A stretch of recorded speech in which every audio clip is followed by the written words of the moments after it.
आज हम पीके makeup studio के एक बहुत ही शानदार रिसेप्शन लुक को स्टेप बाय स्टेप समझने वाले हैं। मतलब इस पूरे ट्यूटोरियल को हम एक छोटी सी मास्टर क्लास बना देंगे ताकि हर एक टेक्निक आसानी से समझ में आ जाए। खुद आर्टिस्ट ने इस ट्यूटोरियल को एक इम्तिहान कहा है, तो चले इसको एक स्टडी गाइड की तरह देखते हैं और हर टेक्निक को अच्छे से समझते हैं। आज के हमारे एजेंडे पर 5 बहुत अहम चीज़ें हैं। हम शुरू करेंगे एडवांस्ड आई मेकअप से, फिर देखेंगे कि वो ग्लासी बेस कैसे बनता है, उसके बाद परफेक्ट फेस कॉन्टूरिंग और आखिर में लिप्स और फाइनल टचेस। तो ध्यान से हर स्टेप को फॉलो कीजिएगा। चलें जी, तो अब जबकि हमारे पास पूरा रोड मैप है, आइए शुरू करते हैं किसी भी शानदार मेकअप लुक की बुनियाद से। और नहीं, मैं सिर्फ फाउंडेशन की बात नहीं कर रहा। हर चीज़ की शुरुआत होती है जिल्द से। मॉडल की स्किन टोन और टाइप को समझना सबसे पहला और सबसे ज़रूरी कदम है। क्यों?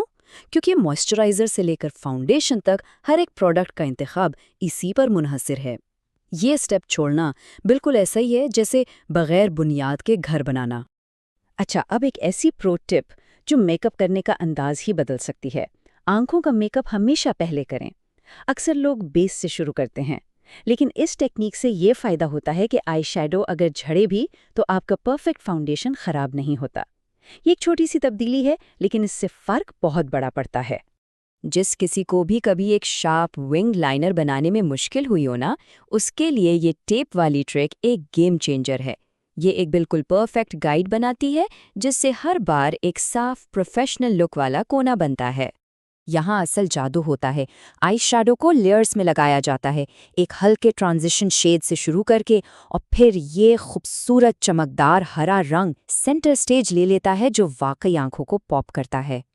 ये एक बहुत ही अहम प्रो टिप है। अपने जेल लाइनर को हमेशा लिक्विड लाइनर से लॉक करें। जेल लाइनर कभी कभी फैल जाता है या स्मज हो जाता है, लेकिन ये 2 स्टेप वाला तरीका एक बुलेट प्रूफ फिनिश बनाता है जो सारा दिन अपनी जगह से नहीं हिलेगा। हो सकता है इस वक्त आंखें बहुत ज़्यादा ड्रामेटिक लग रही हों, लेकिन आर्टिस्ट हमें यकीन दिला रही हैं कि असल जादू तब होगा जब बेस मेकअप इन सबको एक साथ जोड़ देगा। तो बस प्रोसेस पर भरोसा रखें। चलें, अब बेस की तरफ बढ़ते हैं और देखते हैं कि वो मशहूर ग्लासी चमकदार फिनिश आखिर बनता कैसे है। अगर आपने कभी सोचा है कि वो अंदर से चमकने वाली लुक कैसे मिलती है, तो राज यहाँ है। ये सिर्फ फाउंडेशन का कमाल नहीं है, ये बहुत एहतियात से की गई तैयारी है। मॉइस्चराइजिंग, प्राइमिंग और कलर करेक्टिंग जो असल में एक चमकदार फिनिश के लिए कैनवस तैयार करती है। क्लाइंट की स्किन के अंडरटोन से बिल्कुल मैच करने के लिए यहाँ एक कस्टम फाउंडेशन मिक्स बनाया जा रहा है। मतलब मीडियम और फेस शेड्स को मिलाकर एक परफेक्ट शेड तैयार किया जाता है। ये किसी भी इवेंट मेकअप के लिए एक बहुत ही अहम नुक्ता है। एक टोन ब्राइट क्यों? क्योंकि रिसेप्शन की जो तेज़ लाइट्स होती हैं ना, वो मेकअप को बिल्कुल फीका दिखा सकती हैं। ये हल्की सी ब्राइटनेस इस बात को यकीनी बनाती है कि चेहरा फ्लैट ना लगे, बल्कि फ्रेश और नुमाया नजर आए। अच्छा, बेस तो लग गया। अब अगला मरहला है चेहरे पर डायमेंशन और शेप वापस लाने का। यहाँ एक बहुत बारीक लेकिन अहम फ़र्क है। कॉन्टूर शेप देने के लिए साए बनाता है, जबकि ब्रॉन्ज़र गर्मी यानी वार्मथ देता है। छोटे चेहरों पर हेवी कॉन्टूर चेहरे को और भी तंग दिखा सकता है, जबकि हल्का सा ब्रॉन्ज़र चेहरे की साख्त को बदले बगैर एक खूबसूरत डेफिनेशन देता है। यहाँ देखें कि ब्लश कैसे लगाया जा रहा है। सिर्फ गालों पर नहीं, बल्कि थोड़ा ऊपर की तरफ ब्लेंड किया जा रहा है। ये टेक्निक गालों को एक जवान, भरा हुआ और लिफ्टेड लुक देती है।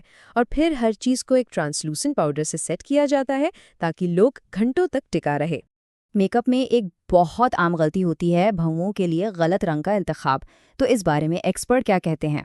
एक उसूल याद रखें, अपनी भौंहों का रंग बालों की जड़ों से मिलाना चाहिए, ना कि बालों के सबसे गहरे रंग से।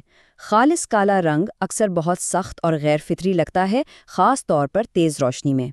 गहरा भूरा रंग भौंहों को नुमायां करता है, लेकिन उन पर हावी नहीं होता, जिससे एक नर्म मगर वाज़े शक्ल मिलती है। आंखों पर ये फाइनल टचेस सब कुछ एक साथ ले आते हैं।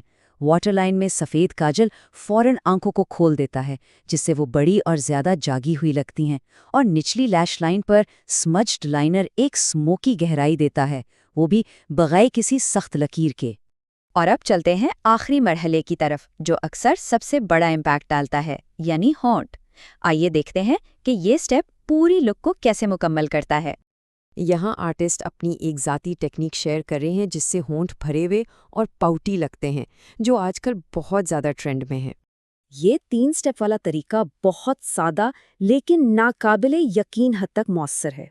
कॉन्टोर से शेप बनता है, लिपस्टिक से रंग आता है और ग्लॉस वो डायमेंशन देता है जिससे वो भरे हुए पाउटी होंठों का लुक बनता है। अच्छा, एक आखिरी प्रो टिप जो बहुत सी परेशानियों से बचाएगी। लैश ग्लू के साथ सब्र बहुत ज़रूरी है। अगर आप इसे बहुत जल्दी लगाते हैं तो लैश फिसलती रहेगी। जब तक ये 60 से 70% तक खुश्क ना हो जाए, इंतज़ार करें। इससे ये चिपचिपा हो जाता है और फिर फौरन और मजबूती से चिपक जाता है। और ये है फाइनल लुक। जिल्द की मोहतात तैयारी से लेकर ग्लॉस के आखिरी टच तक हमने एक शानदार रिसेप्शन लुक को डीकंस्ट्रक्ट किया है। इन तमाम तकनीकों को एक साथ देखने के बाद बस एक ही सवाल बचता है, वो कौन सी एक टेक्निक है जिसे आप अपने अगले मेकअप में ज़रूर आजमाएंगे।